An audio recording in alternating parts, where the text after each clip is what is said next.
ان کا قرآن ہو رہا ہے ہمارا قرآن ہو رہا ہے، شیعوں کا قرآن ہو رہا ہے ہمارا قرآن ہو رہا ہے۔ اب آپ بتائیں، داڑھی دیکھ رہے ہیں آپ یہاں تک آئی ہوئی ہے، عمر دیکھ رہے ہیں کتنی ہے، قبر میں ٹانگے ہیں مولوی صاحب کی، لیکن قوم کو گمراہ کرنے پہ لگے ہیں۔ محمود اشرف عثمانی نے کتاب لکھی، اس میں کہا کہ شیعہ اپنے گھر میں قرآن نہیں پڑھتے۔ بھائی تو نے دوربینیں لگائی نہیں ہے، شیعہ قرآن نہیں پڑھتے، تو یہ حافظ جو تفسیریں شیعوں نے لکھی ہیں یہ کہاں سے لکھی ہیں؟ جبریل آگے ان کو نازل کر گیا تھا، بغیر قرآن پڑھے انہوں نے تفسیریں بھی لکھ دی۔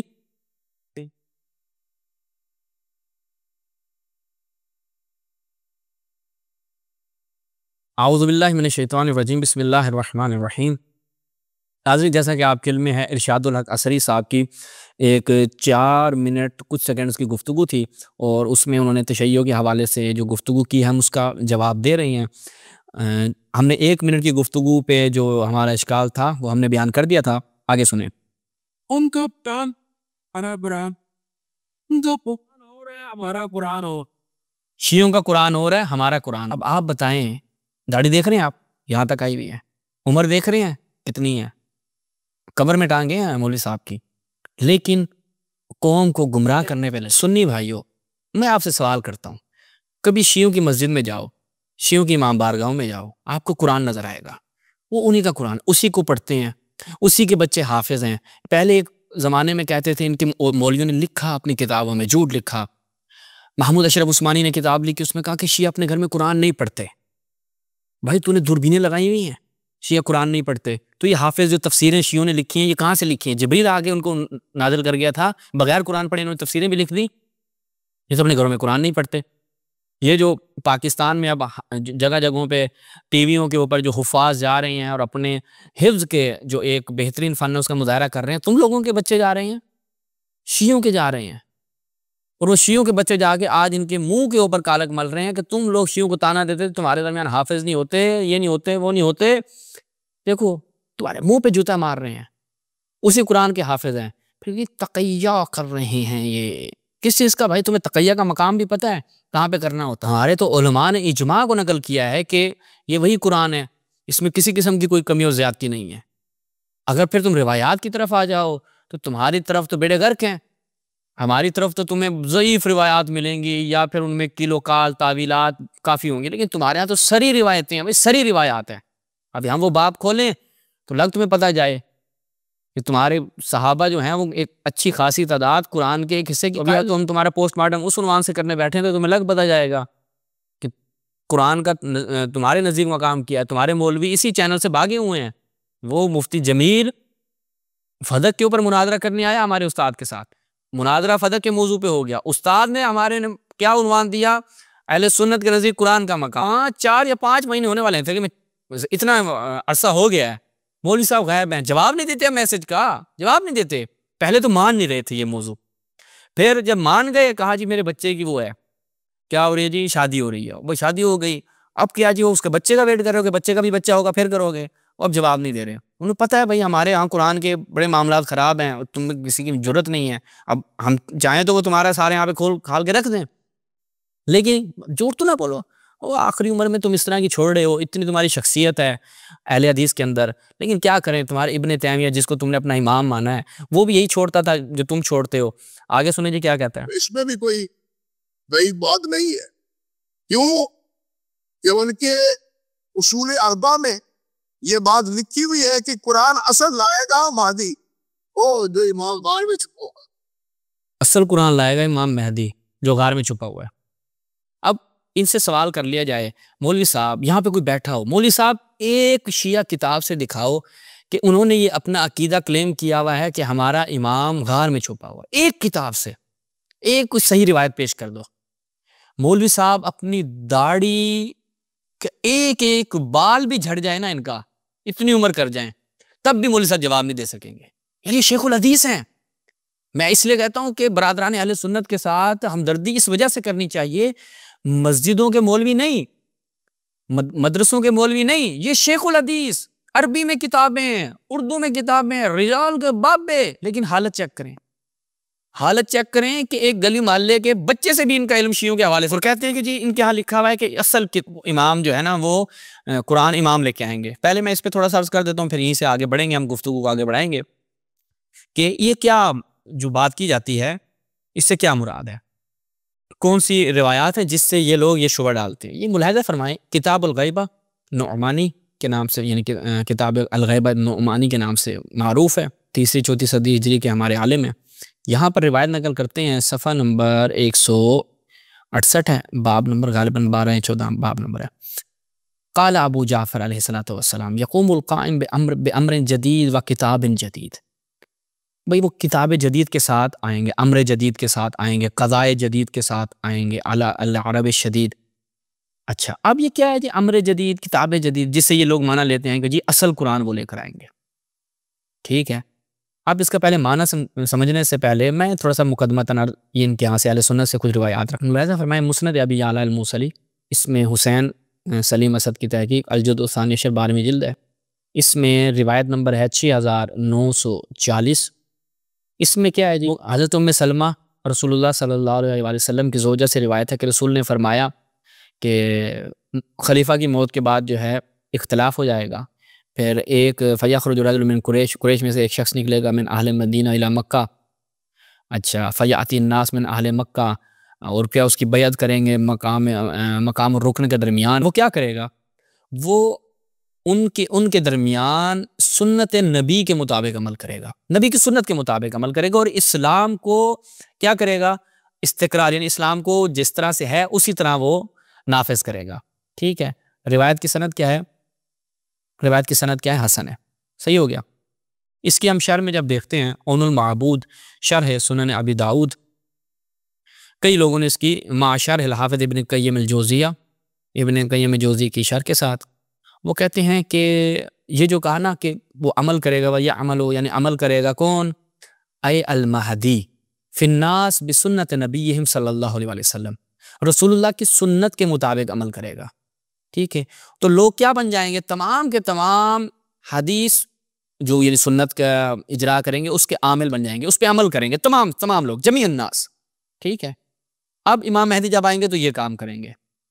اس کے بعد ہم مرکات سے بھی ایک دفعہ دکھا دیتے ہیں، یہ مرکات المفاتی شرح مشکات المصابیح الجزء العاشر 10ویں جلد اس کی، وہ کیا جی؟ یہی بات کہ امام مہدی جو ہیں وہ لوگوں میں آج سفر نشون پہ دی مرکات المفاتی، ہاں وہ امام مہدی جو ہیں وہ سنت نبی کے مطابق کیا ہے عمل کریں گے، ٹھیک ہے، لوگوں میں، یعنی نبی کی شریعت کے مطابق۔ اب آپ مجھے بتائیں، اب یہاں پہ ہم اس کو تھوڑا سا بیان کرتے ہیں، یہ مقدمہ ہم نے بیان کر دیا، امام مہدی آئیں گے، رسول اللہ کی سنت کے مطابق عمل کریں گے، اور وہاں پہ شیعوں کی کتابوں میں آیا تھا کہ وہ ایک کتاب جدید کے ساتھ قرآن کو لے کر شیعہ، سنی، وہابی، اہل حدیث، دیوبند، تمام مکاتب فکر میں کیا ہے؟ اختلاف پایا جاتا ہے۔ ایک ہی آیت سے ایک مکتب ایک مفہوم مراد لے رہا ہے، دوسرا مکتب دوسرا مفہوم مراد لے رہا ہے، تیسرا مکتب تیسرا مفہوم مراد لے رہا ہے، چوتھا مکتب چوتھا مفہوم مراد لے رہا ہے، کتاب تو ایک ہے نا۔ امام مہدی آئیں گے، وہ مثال کے طور پر ایک مکتب کے مفہوم کے مطابق انہوں نے ایک مطلب بیان کیا اس آیت کا، اور وہ ظاہر بات ہے سب کے موافق تو نہیں ہوگا نا، جو امام مہدی آ کے بیان کریں گے وہ اس آیت کا مفہوم، اس کا معنی، اس کی دلالت ان 4-5 مکاتب کو ہم نے جو بھی مثال دی ایک کے مطابق ہوگا، 4-5 کے نہیں ہوگا۔ وہ کیا کہیں گے؟ یہ تو بھئی کچھ جدید چیز لے کر آیا ہے، یہ تو اصل ہے لے کر آیا ہے، کیونکہ جن کے مطابق نہیں ہوگا وہ تو کہیں گے نا کہ بھائی ہمارے لیے یہ جدید ہے، ورنہ یہ کتاب تھی ہم بھی اس پہ عمل کر رہے تھے، وہ دیوبندی بھی دعوے دار ہے، اہل حدیث بھی دعوے دار ہے، سلفی بھی دعوے دار ہیں، جناب سارے یہ دعوے دار ہیں کہ ہم تو قرآن مجید پہ عمل کر رہے ہیں، اور داعشی بھی جو آپ کو مار رہے ہیں قرآن کی بنیاد میں مار رہے ہیں، جو قرآن میں آیا کہ ان کو مار دو، جو مشرکین کی مدد کرتے ہیں یا فلاں کرتے ہیں، ڈمکان کرتے ہیں، تو وہ بھی تو قرآن کو لے کر آپ کی گردنیں کاٹتے ہیں، مسلمانوں کو مارتے ہیں۔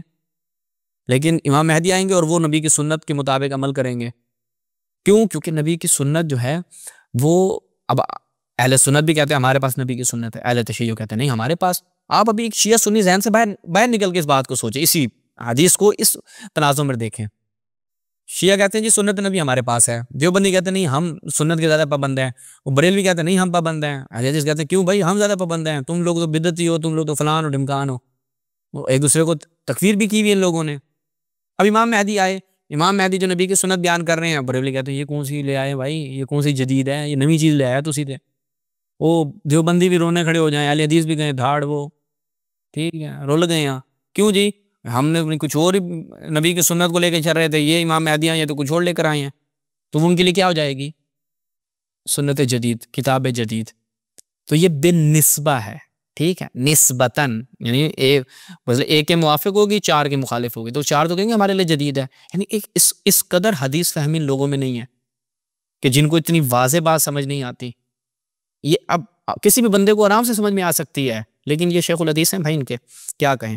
تو یہ تو ہو گیا اس کا جواب. آگے سنیں جی، آگے کیا کہتے ہیں. حضرت علامہ صاحب رحمۃ اللہ علیہ فرمایا کرتے تھے سرو یہ راب ہے، جس پہاڑی میں کہتے ہیں کہ یہ امام صاحب آ چکے ہوئے ہیں، اس غار کے منہ میں تو کوئی چھوٹا سا جانور بھی نہیں جا سکتا، چاہے جائے کہ آدمی چلا جائے.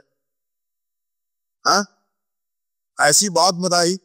اور پھر ایسے 30 آدمی ہو مومن صادق تو پھر نکلے گا. یہ روزانہ گھوڑا لے کے وہاں جاتے ہیں اور کہتے ہیں امام صاحب آؤ، امام صاحب آؤ، روتے ہیں پیٹتے ہیں، لیکن امام صاحب تک آئے نہ.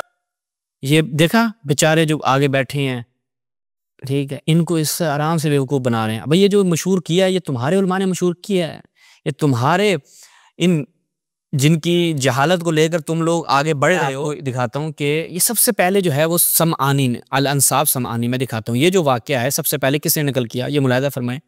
الانصاب، ٹھیک ہے، سمعانی، متوفہ اس کا یہ 6 صدی 500 کیا کہتے ہیں 62 ہے، جزء السابع.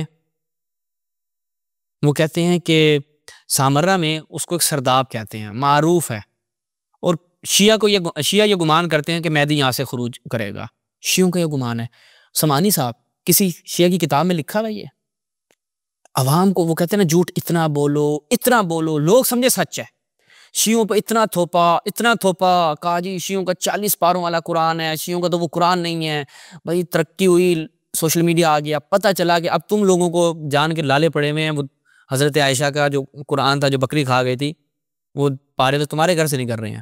ٹھیک ہے، اب میں یہ جو کہہ رہے ہیں نا گھوڑے لے کے پہنچ جاتے ہیں، یہ جھوٹ کہاں سے لے کر آئے یہ مولوی اور اس کے شیخ صاحب بھی کہاں سے لے کر آئے ہیں؟ یہ ان کا منہاج سنت الامویہ، ملاحظہ فرمائیں، منہاج سنت الامویہ لابن تیمیہ عدو الاسلام دکتور محمد رشاد سالم جزء الاول. یہ اس نے چھوڑی اور کیا کہا جی ومن حماقتہم، تشیعوں کی حماقتوں میں سے ایک یہ ہے، وہ کیا کرتے ہیں، وہ مختلف مقامات پہ اپنے انتظار کر رہے ہیں امام مہدی کا. عدت مشاہد پہ کیا ہے جی، چند مشاہد یعنی جہاں پر اس کا مقامات ہیں ان پہ انتظار کر رہے ہیں. کس کا؟ امام مہدی کا. ان میں سے ایک سرداب ہے، ٹھیک ہے. اچھا جی، اللہ دی بے سامرہ اللہ دین یدعمون انہ غاب فی، گمان یہ کرتے ہیں کہ یہاں سے وہ غائب ہوئے تھے. اور بھی دیگر مقام ہے. اچھا آگے کیا کہتے ہیں، وہاں پہ وہ کھڑے ہو جاتے ہیں، اما بغلۃ و اما فرسن، وہ وہاں پر خچر اور گھوڑے لے کے کھڑے ہوئے ہیں. کس وجہ سے؟ تاکہ جیسے ہی وہ امام نکلیں، امام کے ساتھ جناب وہ جہاد کرنے کے لیے نکلیں. اور کہتے ہیں اما فی اوقات آخر، وہ کیا کہ من ینادی علیہ بالخروج یا مولانا اخرج یا مولانا اخرج، آئیے نکلیے. وہ جو یہ مولوی صاحب بات کر رہے تھے کہاں سے؟ ابن تیمیہ کی یہی جہالتوں کو آگے اپنی قوم میں منتقل کر رہے ہیں. آپ بتائیں یہ جو آگے 400 500 1000 بچہ بھی بیٹھا ہے، یہ جب معاشرے میں جائے گا تو تشیع کے حوالے سے یہی جہالتیں بکھیرے گا، یہی جھوٹ پھیلائے گا، اور اسی طرح جھوٹ پھیلتا جائے گا اور اسی طرح پھیلتا آیا ہے. ٹھیک ہے، تو یہ کہا جی وہ باہر کھڑے ہو جاتے ہیں اور چیختے ہیں پکارتے.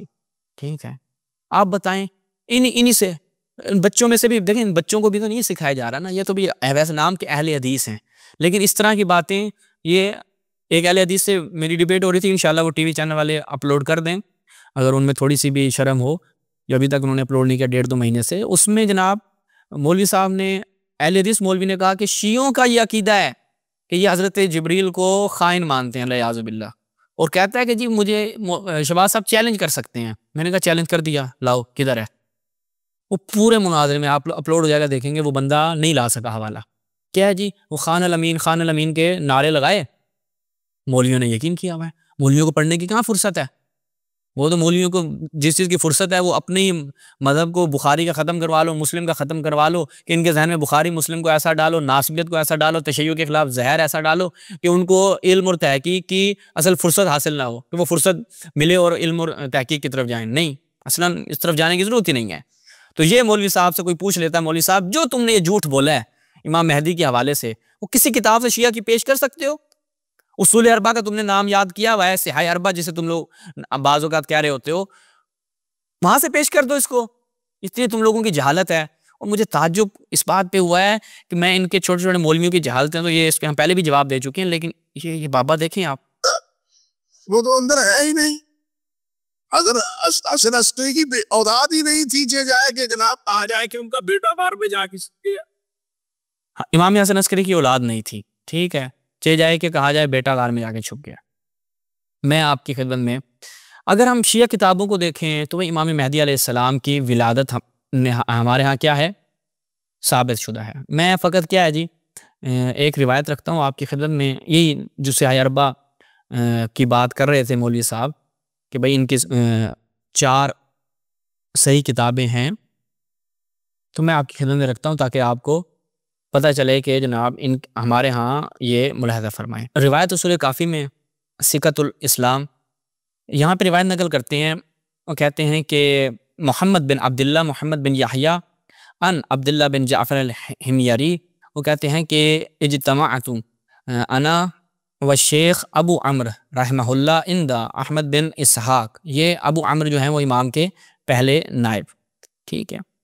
اچھا اب کیا ہوا، وہ کہتے ہیں وہاں پہ موجود تھے تو فغمزنی احمد بن اسحاق، اس نے مجھے اشارہ کیا، مجھے کہا کہ ان اسألہ عن الخلف، کہ میں امام کے بارے میں پوچھوں کہ بعد میں کون ہوگا، امام حسن عسکری علیہ السلام کے بعد میں کون ہوگا، ٹھیک ہے. تو فقلت لہ یا ابا عمرو انی ارید ان اسألک عن شیء، میں چاہتا ہوں کوئی ایک چیز آپ سے پوچھوں، اور یہ جو میں پوچھ رہا ہوں نا یہ اس لیے تاکہ میرے ایمان میں اضافہ ہو جائے، چونکہ میں تو یہ جانتا ہوں کہ ان الارض لا تخلو من حجۃ الا اذا کان قبل یوم القیامہ ب40 یوما. مجھے یہ تو پتہ ہے کہ زمین حجت خدا سے خالی نہیں رہتی، قیامت کو 40 دن بھی رہ جائیں گے نا تو زمین پر حجت کا ہونا لازم ہے. اچھا تو یہ اس وجہ سے میں نے پورے وہاں پہ گفتگو ہوئی، پھر حضرت ابراہیم کی مثال دی. آگے کیا ہوا، وہ کہتے ہیں کہ پھر انہوں نے کہا کہ امام نے یعنی خود اپنی ان کی توثیق بیان کی، امام کے دونوں جو نائبین ہیں ان کی توثیق بیان کی، پھر کہا کہ پوچھو، ثم قال سل حاجتک، روایت لانی ہے، میں اصل مطلب کی طرف آتا ہوں، سل حاجتک، اپنی بات پوچھو. فقلت له، میں نے کہا انت رأیت الخلف من بعد ابی محمد، امام حسن عسکری علیہ السلام کے بعد ان کا جانشین جو ہوگا اس کو تم نے دیکھا ہے؟ یعنی آئمہ کی یہ سب کو معلوم ہے، جو ان کا بیٹا امام حسن علیہ السلام کا بیٹا جو ان کا جانشین ہوگا، جو ان کے جگہ پر امام ہوگا ان کے بعد، اس کو دیکھا تم نے؟ لوگوں میں تجسس تھا نا کہ امام حسن عسکری اسلام کے بعد کون ہوگا. فقال ای واللہ، خدا کی قسم، ورقبتہ مثل ذا او ما بیدہ، اس کی گردن ایک یعنی بتایا کہ اس طرح سے ہے، اور اپنے ہاتھ سے اشارہ کیا، خدا کی قسم میں نے اس کو دیکھا ہے. یعنی امام حسن عسکری علیہ السلام کا خلف جانشین ہے، ان کا بیٹا ہے، اور میں نے اس کو دیکھا ہے. روایت کی کیا ہے، سند بالکل صحیح ہے، وہ میں آپ کی خدمت میں رکھتا ہوں. پھر امام کی یہ دیکھیے نائب کیونکہ عثمان بن سعید ہے، ان کی بھی میں آپ کی خدمت میں توثیق رکھتا ہوں. یہ احمد بن اسحاق کی پہلے دیکھیں، رجال النجاشی، احمد بن اسحاق، ٹھیک ہے. کون ہے جی؟ بن عبداللہ بن سعد بن مالک. اور ان کے بارے میں کیا کہتے ہیں رجال توصیح میں؟ احمد بن اسحاق ثقہ، ٹھیک ہے، احمد بن اسحاق ثقہ. اس کے بعد باقی راویوں کی طرف چلتے ہیں. عبداللہ بن جعفر الحمیری، ان کے بارے میں رجال نجاشی میں کیا آیا؟ شیخ الکمیین. اور یہاں پہ کیا کہتے ہیں رجال توصیح میں؟ عبداللہ بن جعفر الحمیری ثقہ، صحیح ہو گیا. اس کے بعد محمد بن عبداللہ جعفر، رجال نجاشی میں محمد بن عبداللہ جعفر قانا ثقۃ وجہن، ٹھیک ہے. تو یہ بھی کیا ہیں؟ ثقہ ہیں. اب جو امام کے نائب ہیں کہ جنہوں نے بیان کیا، اور ایک محمد بن یحییٰ کی بھی دکھا دوں آپ کو توثیق کیونکہ ان کا بھی تھا. یہ رجال نجاشی محمد بن یحییٰ ابو جعفر الطار القمی شیخ صاحب فی زمانہ ثقۃ عین کثیر الحدیث، ٹھیک ہے. محمد بن یحییٰ بھی کیا ہیں؟ ثقہ ہیں. اس کے بعد جو عثمان بن سعید کہ جو جن سے وہ سوال کیا گیا، پھر انہوں نے بتایا امام کے پہلے نائب معجم رجال الحدیث الامام الخوئی، یہاں پر وہ روایت نقل کرتے ہیں اور کہتے ہیں کہ جی والروایت الصحیح والروایات فی مدحہ و جلالتہ، چونکہ کس کے بارے میں یہ ملاحظہ فرمائیں؟ عثمان بن سعید العمری ان کے بارے میں روایت نقل کرتے ہیں غالباً الغیبہ شیخ طوسی سے، جو امام ان کے بارے میں کیا فرماتے ہیں کہ ابو عمر جو ہے الثقۃ الامین ہے، اور کیا فما قالہ لکم فانی بقولہ وما ادی الیکم فانی یؤدی، یہ جو کہے گا وہ ہمارا قول ہوگا، یعنی یہ جو بات کرے گا، اور وہ خدا کی قسم کھا کے کہہ رہے ہیں جب ایک شخص امام کے نزدیک اتنا ثقہ اور اتنا قابل اعتماد، جس کے قول کو امام اپنا قول جو یہ پہنچائے وہ گویا کہ میری طرف سے ہے، تو وہ کیا کہہ رہا ہے کہ ہاں میں نے امام کے خلف کو دیکھا، امام کے جانشین کو دیکھا ہے، ٹھیک ہے۔ اس سے بڑی گواہی، یعنی یہ تشیع سے فقط ایک روایت، وإلا ہمارے استاد کا ایک مقالہ ہماری اسی ولی عصر ویب سائٹ پہ موجود ہے، 40 روایات صحیح امام زمانہ جل اللہ تعالی فرجہ الشریف کی ولادت کے حوالے سے بیان کی، مگر ایک روایت کی جس کے صحیح اعلیٰ کے عنوان سے اس کو یاد کیا جاتا ہے، اس میں جو بیان کی گئی۔ اب میں خود علماء اہل سنت کے حوالے سے آپ کی خدمت میں رکھتا ہوں کہ علماء اہل سنت نے اس بات کا اعتراف کیا کہ تشیع کا یہ عقیدہ ہے اور ان کے ہاں یہ بات پائی جاتی ہے۔ سب سے پہلے آپ ملاحظہ جناب آپ کی خدمت میں عرض کریں، سیر و اعلام النبلاء، علماء اہل سنت نے بھی اس بات کا وہ کیا ہے، اعتراف کیا ہے۔ المنتظر کون ہے؟ امام منتظر جو ہے الشریف ابو القاسم محمد بن، یا دیکھیں محمد بن الحسن العسکری، امام حسن عسکری کے بیٹے، ٹھیک ہے، اور کہتے ہیں خاتمۃ الاثنا عشر سیدہ۔ اچھا، یہ ذہبی نے یہاں پہ اس کو نقل کیا، اور اپنی ذہبی اپنی دوسری کتاب تاریخ اسلام میں بھی اسی چیز کو نقل کرتا ہے۔ ملاحظہ فرمائیں، الحسن بن علی بن محمد بن علی الرضا ہوا والد منتظر رافضہ، ٹھیک ہے۔ اچھا، اور نیچے پھر آگے کیا نیچے بھی بیان کرتے ہیں، اور ان کے بیٹے کیا ہیں؟ محمد بن حسن، جن کو رافضی جو کیا کہتے ہیں القائم الخلف الحجہ کہتے ہیں، اور وہ فلاں تاریخ کو پیدا ہوئے۔ اچھا، اور ایک نقطہ جو ان کے ابن تیمیہ نے جو جھوٹ بولا وہ میں آپ کی خدمت میں بیان کر دیتا ہوں تاکہ اس کا بھی آپ کو پتہ چل جائے۔ ابن تیمیہ نے جھوٹ بولا کہ امام کی جو ہے وہ ولادت نہیں ہوئی، کہ ابن تیمیہ نے اپنی کتاب میں جھوٹ بولا کہ بھائی ان کا اصل میں امام کا جو ان کا امام ہے وہ پیدا ہی نہیں ہوا، ٹھیک ہے۔ اور وہ پیدا کیوں نہیں ہوا؟ کہا کہ جی اور نقل وہ کہاں سے کرتا ہے؟ نقل کرتا ہے وہاں پہ حوالہ دیتا ہے تاریخ طبری کا، جبکہ تاریخ طبری میں ایسا نہیں ہے کہ اس میں کہا نا کہ امام حسن کی کوئی اولاد نہیں تھی، یہ بھی جھوٹ اس نے ابن تیمیہ سے لیا ہے۔ ابھی وہ مجھے اس کی فائل نہیں مل رہی، انشاءاللہ پھر کبھی آپ کی خدمت میں عرض کروں گا۔ منہاج السنہ میں خود ابن تیمیہ نے اس بات کو نقل کیا کہ امام حسن عسکری علیہ السلام کی کوئی اولاد نہیں تھی، اور کیا اس کو کیا کہتا ہے کہ یہ میں نقل کر رہا ہوں کہاں سے؟ نقل کر رہا ہوں تاریخ طبری سے، اور طبری میں وہ نہیں ہے، لیکن چونکہ اس کے جو اتباع اور پیروکار تھے انہیں پتہ چل گیا کہ ابن تیمیہ نے چھوڑی ہے، تو اس نے کیا کیا، نیچے رشاد سالم نے لکھا جو اس کا موقع ہے، اس نے کہا کہ یہ جو تکملہ ہے تاریخ طبری کا، ٹھیک ہے، صلۃ التاریخ طبری کے نام سے غالباً اس سے یہ نقل کر رہا ہے، ٹھیک، اس کی بات کر رہا ہے، اور مزے کی بات ہے اس میں بھی نہیں ہے، وہاں پر امام رضا علیہ السلام کے بیٹے حسن کی بات ہو رہی ہے، ایک پورا واقعہ وہاں پر نقل کیا جاتا ہے، منصور دوانگی کا غالباً نقل کیا جاتا ہے، وہاں پر ایک اس واقعے کو نقل کیا جاتا ہے اور کہا جاتا ہے کہ اس حسن کا کوئی بیٹا نہیں ہے، اور اس کو یہ خلط کرتے ہیں حسن عسکری کے ساتھ، جبکہ وہ کیا ہے کہ امام رضا علیہ السلام کا بیٹا حسن اس حسن کا بیٹا نہیں ہے، صحیح ہے۔ تو یہ جھوٹ اس طریقے سے پروان چڑھتا ہے، ان لوگوں کی جہالت یہاں سے ہے کہ جس کو انہوں نے امام ابن تیمیہ کا نام دے رکھا ہے وہ اس طرح سے جھوٹ بولتا ہے، اور یہ لوگ آ کے اس چیز کو نقل کرتے ہیں، اور اس نے بھی کہہ دیا کہ وہ جی ان کا تو کوئی بیٹا ہی نہیں تھا، جب بیٹا نہیں تھا تو پھر کہاں سے آ گیا، ٹھیک ہے۔ تو اسی پہ ہم اختتام کرتے ہیں اور آپ سے اجازت چاہتے ہیں، انشاءاللہ ارشاد اللہ قصری صاحب کی جو آگے کی گفتگو ہے وہ بھی اس کا ہم جواب دیں گے، تفصیل سے جواب دیں گے، چونکہ انہوں نے آگے اذان کے متعلق گفتگو کی ہے کہ تشیع کی اذان میں جو اضافہ ہے اس کے اوپر انہوں نے طعن کیا، انشاءاللہ پہ سیر حاصل اس پہ گفتگو کریں گے۔ اسی کے ساتھ اجازت دیجیے، والسلام علیکم ورحمۃ اللہ۔